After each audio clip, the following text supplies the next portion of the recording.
South Africa's government on Monday quietly reversed its decision to send 250,000 Zimbabweans home after terminating their special visas, which had allowed them to stay in Africa's most industrialized country since 2009.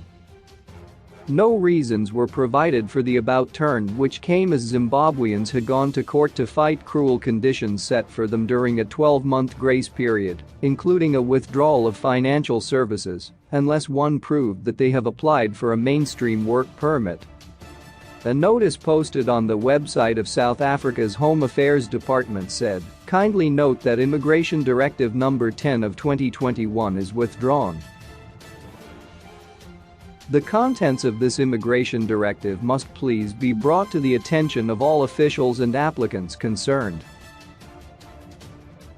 Sharon Akambram, head of the Refugee and Migrant Rights Program at Lawyers for Human Rights in Johannesburg, welcomed the reversal.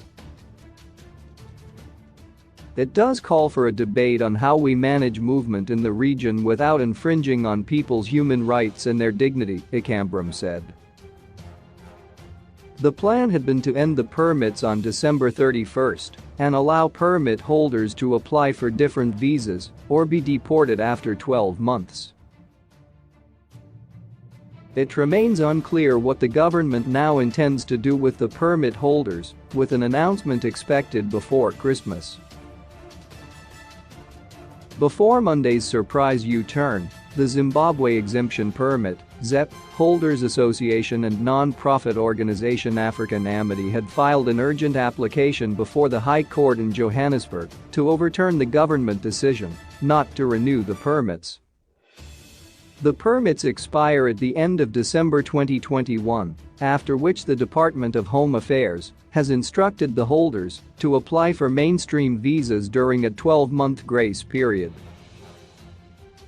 The Home Affairs Directive went on to advise companies, employers, learning institutions and banks to discontinue services to those in possession of a ZEP unless they submit proof of their application for a mainstream visa. Emma DeMerho, deposing for African Amity, said this requirement is impossible to meet, unreasonable, unfair, cruel, and leaves thousands of ZEP holders in jeopardy of losing their jobs as well as financial services. The earlier decision by Home Affairs would cause irreparable harm unless the court intervenes on an urgent basis, said the court application. The case was due to be heard on an urgent basis on Tuesday, December 14, but it is not clear if it will still go ahead.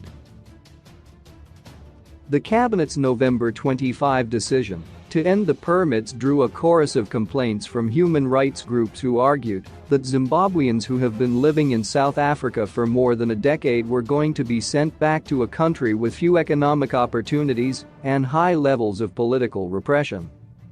Had the plan gone through, the Zimbabwean permit holders' lives would have been disrupted, with children denied the opportunity to register for school, employers refusing to renew work contracts, and banks denying services or withholding access to accounts, Akambram said previously in a letter signed by 46 organizations.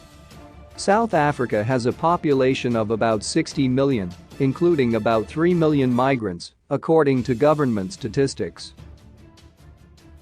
Many are Zimbabweans driven south by 2 decades of politically linked violence and economic collapse. The majority are undocumented and do not hold the permit. South Africa has been plagued by recurrent bouts of xenophobic violence since at least 2008, with foreigners often accused of taking jobs in a country where a third of the workforce is unemployed.